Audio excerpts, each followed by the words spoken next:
After all this time, I still ask myself, was it my fault? Maybe. Maybe not. Either way, I wonder what would have happened if I had called out a warning, or kept my mouth shut later. Would JT and Digger still be my best friends? Would the DiAngelos still be living next door? One thing's for sure.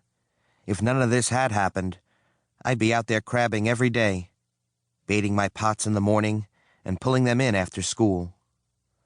Fall's a great time for catching crabs before the females head south and the males burrow into the mud.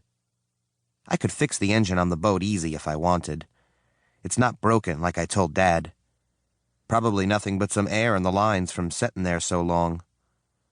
I could bleed the engine tonight, set my alarm for 4 a.m., and be on the river before the sun was up over the tree line. Don't think it didn't bother me the way those traps sat all summer, stacked 4 deep against the back of Dad's tool shed. Some never even got hosed off. They were stashed in such a hurry. Be a lot of work to clean them up, and re-zinc them too, so they don't corrode. In just a few days, though, I could have 4 rows of 25 sunken pots out there, each one marked with a fresh painted orange buoy, and all 100 of those pots soaked and baited with razor clams. Afternoons I could be hauling in crabs hand over fist, and right now, a bushel of big #1 jimmies would fetch me $70 from the wholesaler, maybe even more, since the price of crabs has gone through the roof. But this is all so complicated. I can't go back out on the water. Not yet, anyway. I can't help it. I keep asking myself, what if this? What if that? And then, in my mind, I see that red kayak. My dad says stop thinking that way. You be looking backward all the time, Brady. You're gonna have one heck of a crook in the neck. He smiles when he says that, but I know what he means deep down, and it's not funny. Can't keep dwelling on the past when you can't undo it. You can't make it happen any different than it did.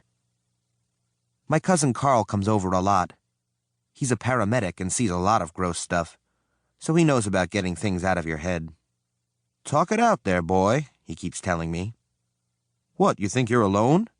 You think other people don't have these feelings? But even Carl admits he's never been in quite the same position as me. Mom has helped a lot, too, although I know it was really hard for her, because of my sister. Mostly I wish I could just stop going over it in my mind, but it replays all the time, like waves breaking on the narrow beach down at the river. Sometimes, after school, I walk down there to sit on the bank and do nothing, just let the sun bake my face and listen to those waves hitting the shore, one after the other. Tilly always follows me, and I let her. Tilly's my yellow lab. She lays down with her head on her paws and knows to leave me alone when I'm thinking. Despite everything, I still marvel at how all those tiny ripples in the water can catch the sunlight and make the river shimmer like 1,000,000 jewels were strewn on the surface. Deceptive how other times the same water can seem as smooth as glass. You'd never know that underneath. The currents run so hard and so fast.